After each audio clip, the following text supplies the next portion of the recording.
Esparrazi. I'm your host for today's show.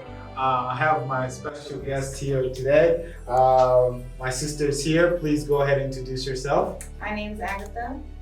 My name is Bonta. My name is Grace. You guys already know me. Like I said, my name is Esparrazi. I'm the host for today's show. The topic we're going to be talking about religions in America, how it differs from here to Africa. Here in America, we have its own religion here, and in Africa, we have our own religion. So, what is the difference, and how we worship, and how we dress, and how we speak or look, or all that? We're gonna get into that, and how here in America people worship here. So, I first want to ask, my guest, what is the difference between the religion here in America to in Africa? What is the difference?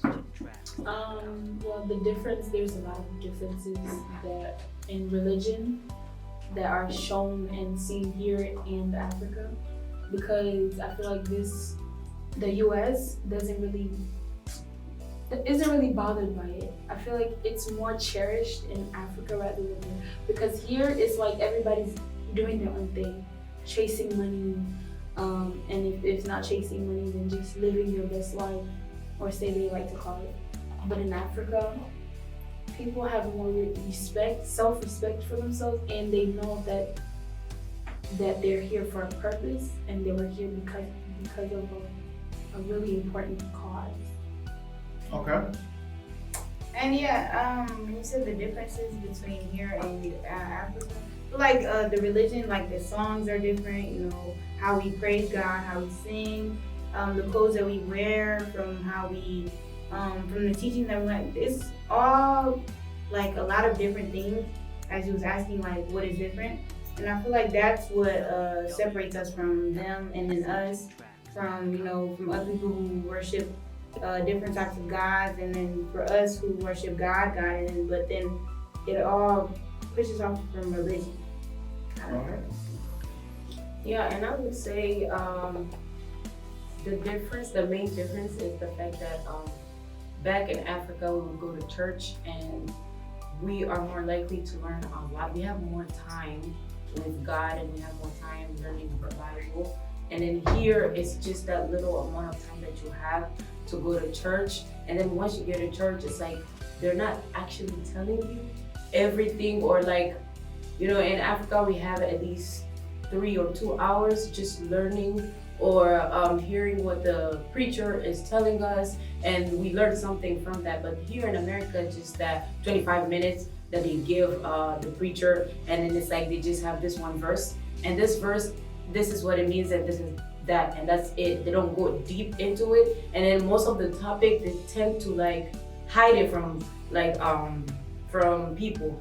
So it's like they're feeding you stuff, like it's like they're giving you sweets. They don't want you to get all the stuff that's in the Bible, because they don't want you to get offended, because they want people to feel comfortable. They don't want, like, once you, I feel like to get people to know God, or to get people to worship God, you need to tell them everything, including the things that would make them feel uncomfortable, because now you want them to know God all the way. Like, you want to know God is about this. You can't just give them sweet of the things that they need to hear. No, you need to tell them everything, and I feel like that's what America is doing. They're just giving people sweets. They're not giving them everything, and that's the main difference. But isn't, and also in Africa, to be fair, in Africa's religion, are we also giving people sometimes sweet? Yeah. Because, if we look at in Africa, there are times like we can go deep into the Bible and look at the things in the Bible and say, yes, we're going to be doing, but we're still going to kill each other because of voodoos or stuff like that. So what makes us different from them? Honestly, I feel like the sweetness that you're talking about that we get in Africa is that a lot of pastors or just preachers, they don't really talk about, especially teens, they don't talk about sex and all of that stuff. And I feel like that's being sweet to us, because they don't want to get into that kind of that kind of topic. So in Africa, they don't talk about that. I mean, they do, and I'm not talking about everybody. They do, but they are also very cautious about it. They don't really give every input of. Are they because are they ashamed? No, it's because that, from my understanding, it's maybe they're afraid, or maybe it's just like not in their religion, or I'm not really sure, but that's what I'm thinking of. To add into what you're saying, I would say it would be the fact that you have to be a certain age in Africa to hear certain things. So there are certain teachings that would just call married people, and most of the time, to be considered an adult, you have to be married and you have to have a child. You can be able to be considered to go into groups like the married couple and stuff like that, so that they can teach you certain things that they know it's not gonna be sensitive, because it's like you're married and you've gone through half of the things that they're gonna talk about. So it's like they don't want to talk to like a 15-year-old about sex. They're not gonna talk to a 13-year-old like they do in America. Like in America, you hear at school, and even at school, we won't learn stuff like that. And in America here, parents can talk about it like at any time. Like they can just sit down with their kids who are under 18 and talk to them about anything, literally. So to just add into what she was saying, I think that's the reason why. Yeah. So I get what you're saying, but let's go towards, I think we can have some similarity when it comes to the religion, and I'm pretty sure you guys, maybe you can agree with me, with clothing. Are we the same, the way we go to church in Africa, the way we go to church here? Are we the same in that area? Definitely not. Absolutely. Why? Definitely not. Because in Africa, it's like if you go to Africa wearing something short, like above the knees, or like you'll feel like a little embarrassed. But here, you can wear whatever you want. Nobody will look at you differently. Like I'm talking about like the Muslim churches. So like nobody will look at you differently. You know, you go in how you want, and then you know the preaching. They don't really preach about that because, like Ray said, they're scared. They don't want to lose their people. They don't want you to leave and go to a different church because they're trying to feed you the good things instead of teaching you the whole truth. And that's why they're afraid of losing. They're afraid of losing the people. Like they're afraid of losing people who come to their church. Yeah. And I would say the reason for like the different clothing and stuff, it also has to do with the whole not giving people everything that she said. Because in the Bible, we're obviously told how to dress as Christians. And then when you come in America, the whole word Christian is defined differently than we would define it. Here in America, you can ask somebody, do you believe in God? They'll say yes, but the God that you're talking about is not the same God that they believe in. They could believe in some other God other than the one that you believe in. We believe in Jesus Christ, our Savior. But then they also have these other gods that they believe in. So you could just like brush that off like, oh yeah, they believe in God. But then the thing is, when you start talking about your beliefs, you come to find out that it's different than what they have. And even though if we're all Christians, we've gone to like American churches American churches, and we have seen the clothing mostly. And it's like, I was shocked for me personally, first time going to church in America. And then I seen people going in there with shorts, even the pastors. And it was kind of like, you know, it was new to me because in Africa, we are taught that you're supposed to dress modest. And for us, we already know in our head, you need to cover yourself. Because first of all, you have self-respect. We're taught to have self-respect. So we know we can't, like she said, if I were to wear like, you know, above the knee and stuff like that, I would be embarrassed to myself because I have that respect for myself. And then it would be so uncomfortable because you would go outside and nobody's just like you.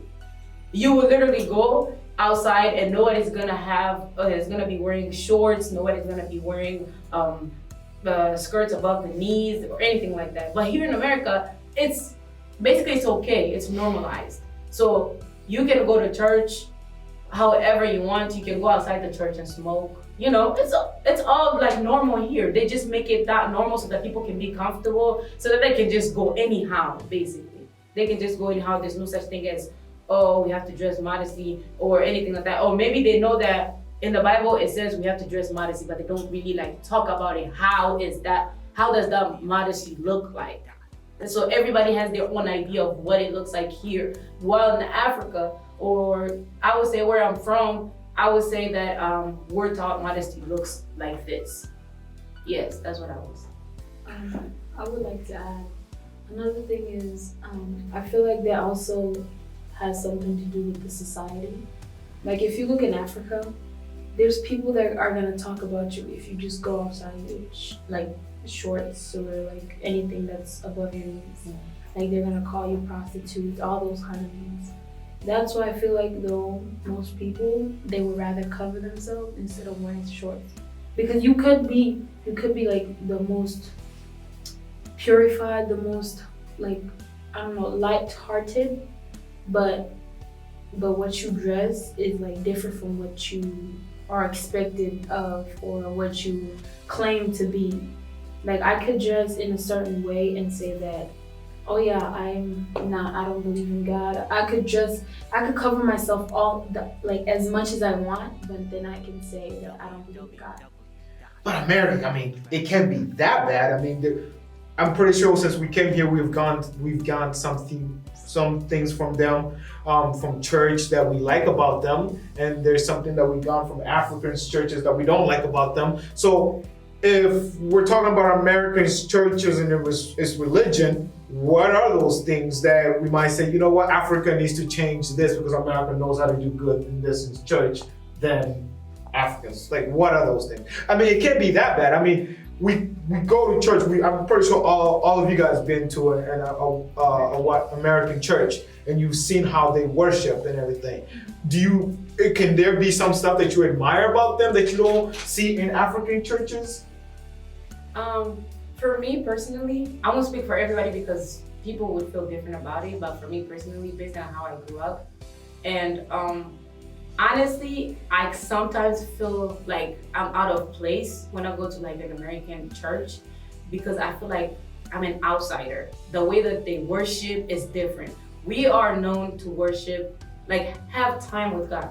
We like to worship. But in America, I feel like we don't have that time. Like we have such little time to do that. And then I would also say it would also maybe be because of like, I was born in Africa. I wasn't raised here. And also the language could be maybe. For some people, it could be the language barrier. But then I would also say the fact that worshiping here is different. And I would say the reason why is because, first of all, we tend, when we say worship, we mean worship. You see everybody praying. You see everybody is doing it. But then here, it's like, it's whatever. It's not like, it doesn't really put you into the emotion of worshiping. So is worshiping emotion? Like you saying so you're saying that American people have more emotion sides instead of truth side? No, I'm saying, because in order to worship, first you have to understand what you're worshiping. And also you have to know during worship, you need to understand the whole process, or not process, but I would say the whole Concept. Yes, the whole concept. So basically, you wouldn't go worshiping not knowing what you're worshiping. And I feel like here in America, that's the problem. People, we could have, and most churches, they don't even do like the whole worship thing, like time or anything like that. They just go straight into other things. Or maybe it's because I'm used to knowing like worship time is like this, it looks this way. That in America, maybe they do have it and I just don't notice it because it's different, you know? Yeah, so maybe they could have it. But then what I'm saying is that sometimes people don't know what they're worshiping because of what they've learned basically in the Bible. Because basically for me, what I know when I'm worshiping, I know I'm worshiping God, true living God. I know this is the time for me to communicate. I know this is the time for me to tell him what I want. But then here, it might be a little bit different because they could be told like, oh, it's worship time. It's basically when you can feel free to cry or whatever. Some people don't understand what it means to worship. So I would say that's that's the difference with worshiping in an African church to like an American church. That's interesting. What do you guys want to add to that? I think you said pretty much. But I still go to the facts because we all been to, maybe I might be wrong. Maybe it's the language barrier. Maybe it's the language barrier because I was raised here and I went to an American church and they raised me pretty. I mean, they taught me things that I needed to know about the Bible. And I mean, in Africa, parents would tell you what is in a stricter way, but here they kind of dive in a little bit deeper. That's my opinion, a little deeper and say, this is what it means. The cross means this way. This in Africa, I don't know if there's much explanation in that. When it goes into deep like theology. I mean, in America, there's a bunch of books of theology books. We have Bible college about theology books, you know, and when we go to a Christian bookstore, you see all type of different authors. But in Africa, I mean, unless there is authors that I know, but Okay, so I want to say something. And I think that's one of the main problems here is that, you know, when somebody's writing a book about Christianity or whatever, it's their opinion. Okay, so the Bible, I would say the Bible is basically our guide here on earth, basically, how a Christian should live. It's like the rules that we have. You know, we have to live by the Bible. And the thing is, with the whole theology is not wrong, not at all. Theology is good. We have theology, like theology in Africa as well. People take classes and stuff. But what I would say is that with the books, it's not really necessary for a Christian. Because I would say for us here, the reason why you feel like it was going deep and everything is because you have those books and you're reading, you're like, oh, this is what it means, this is what it means. But nobody's really like sure, like, oh, they got this off the Bible. Because nowadays people create their own Bibles. There's Bible for lesbians, there's Bibles for like different things. There's other people writing Bible and they're writing God with the lowercase g. And it's never the lowercase, it's always uppercase. So there are other Bibles here that people have they're writing based on their opinions and what they think, but it's not really original. And I would say is that in Africa, we live our lives. Our parents teach us from like the moment we're still young. They're teaching us, okay, so this is how, this is the Bible. You learn the prayer, you learn a lot of things from the Bible and when you're really young, because we take it serious.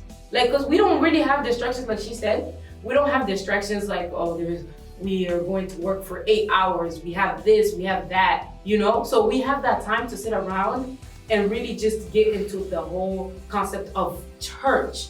We go to choir, and from choir we learn a lot of things because what we sing, we have to preach it to ourselves first. You know, and we don't always have to have books to know God, because having a personal relationship with God is the most important thing as a Christian. Because when you have that personal connection with Him, you learn more than anybody can teach you. I can be dressed as, you know, I can wear shorts, I can dress this way, I can look whichever way I want to look, but I still believe in God. And a lot of people tend to use that as an excuse for the way that they act. Because if we all had the belief of, you know what, I can smoke, I can drink, I can do whatever, but as long as I know God and I pray at night, then I'm good. So you're saying in America, they don't take the God of the Bible so seriously? No, they don't. Take it. I would say in most cases, they don't. Would you? Do you have a different opinion on that? I actually disagree. Because you can't speak for everyone. Maybe that's just how they were taught by their parents or their preacher or their pastor. So you can't really blame everyone because of that. Because it's usually for example, I have a bad attitude. Obviously, I must have gotten it from somebody else. So I feel like that's just it. Like, you have to get that thing from somebody for you to be able to do the same thing. I don't think everybody just grows up to be like that. And that's what I'm saying. The whole point of going to church and having people who go to church is the fact that you open the Bible and explain the real truth. What's in the Bible? The commandments. You explain it, not just touch it on top and leave it and, do not steal. That's it. You go deep. You said they go deep, yes. But, okay, let me ask you this question. since you started going to an African church, you were raised here, right? Since you started going to an African church, you have noticed differences, obviously. Oh, there's a lot of differences. Yes. Yes. So, and then obviously you noticed a lot of like differences within like preaching, and also the preaching in the African church and the preaching in the American church. You notice the difference. Yes, I would say that there is a difference. I think in African, when you swear to someone that you're gonna do something here in Africa, you guys literally take that way. In America, I would say what's different is that when you swear, they just kind of like brush it off and it's like, it don't matter. But here, it's like when you sure you swear, I mean, you better stick up to your word, you know? So you guys literally take that deep, which I learned that quick. But this is my one last thought about here in Africa and to America. So are you telling me, with base of everything that you guys seen here, how America has become prosperous in religion and culture, what about music? The music in the church, we listen to them in the car. The worship music, we listen to them in the car. In Africa, we listen to our music in the car. Can we disagree with them that their music is not really focused on God, but just fulfilling? Like when we go to a concert, to a Christian concert, where are we going to? Are we going to a Christian concert that is glorifying God? I mean, we all know there are some people who go for the right motives, but we can't say American Christians they're not really worshiping. They're just like, what do you say about that? What about music? For me, I love listening to white people worship God in song, because I feel like that's just my calling. I feel like it's beautiful, and I'm not saying African churches don't make beautiful music. I'm just saying, like, even though there's stereotypes where people say that they just do it better because they went to school for it. But I just feel like it's what God had called them to do. You know, not everybody was made to preach in front of people, not everybody was made to sing in front of people, but I love their music. It makes me love being a singer for God. You know, it's just this thing with, yes, they have good worship songs, and not everybody sings, you know, that's what I would say. Just like I was saying earlier, I wouldn't say, everyone in America doesn't take God seriously. But majority of what I've seen, it's my experience, I'm talking about me. Majority of what I've seen, I think most Americans do not take God serious. So with music, their worship music is really good. And I don't think it's everybody I wouldn't be able to judge somebody based on what they're singing. I wouldn't be able to tell what their motive was, or because I can sing right now, or I can say, I believe in God, but then really down here, I know I don't. But you won't be able to tell because you just view me in my face, but you don't know what's really inside me. So I would say their music is really good, worship songs, really good. No. If their motives are wrong or whatever, that's not me. That's up to God to judge that. Now, I gotta ask you a question about this type of music that you're saying. I have to give credit to America. When they are worshiping, I mean, some of them really come with a sincerity when they're worshiping. And yes, the music it could be different from us. In Africa, do we have live bands like here? Oh yeah. You said no. Why do you say that? Because, like I said, here you have more opportunities. There's so many opportunities here that it's rare to find in Africa. There are really beautiful singers in Africa that we don't even know about. Why? Because they probably can't afford to get a big band, or they can't afford to get a big stadium like how concerts here be like. So it's just, it doesn't really matter how big of a concert or how big of an audience you have. All that matters is what you have inside, like what you love to do, and understand that what you're doing you're doing it for the person that created you. Do you agree with that, or what would you say about that? what I'm going to say is that with music, I learned music in Africa. Here in America, yes, they teach you music, they have classes and stuff, but in Africa, it comes in naturally, kind of. Does it come in naturally? Because Yes. I mean, there's a lot of people that I know they can stand up and sing, but when they sing, they're not singing, they're screaming. No, the thing is, So how? like, okay, so I would say, this is what I'm going to say. I was raised in Africa. I was raised in Tanzania. And I'm not going to speak for the whole the whole continent, but I'm gonna speak based on what I've experienced, the part where I've lived. Okay. Because you came from somewhere else different. She came from where I came from, but she came here when she was young. Maybe some of the things like what I have seen, she didn't see. But I grew up in choir. What I'm going to say about singing is that singing is not about I'm gonna go to class and I'm gonna learn how to sing. No, it doesn't work that way. There are people who have started singing. I started singing when I was like about 6. I was very young, singing in an adult choir. Who knew that I could actually sing? Nobody. I was young. People were just looking at me like, yeah, you know, she likes singing or whatever. Like when you look at how I grew up in like the choir, from being 6, 7, 8, 9, it's something that I put myself. Like I had the courage to do. And when you ask God, or God sees that this person really wants this, anakuwa anaweka ile baraka, kisha anakuongezea, because you really have, like, you're doing it for good intentions. Mungu anaangalia kwanza unayeko nataka kuimba. Eko nataka kuimba German. Na nataka akitoka hapa ataenda kufanya nini, you know? So, I would say in Africa we have good worship songs, we have good musicians, we have. And to be honest, I would say for us, it would be more like, it's an amazing thing to actually see it, because like she said, there's more opportunities here.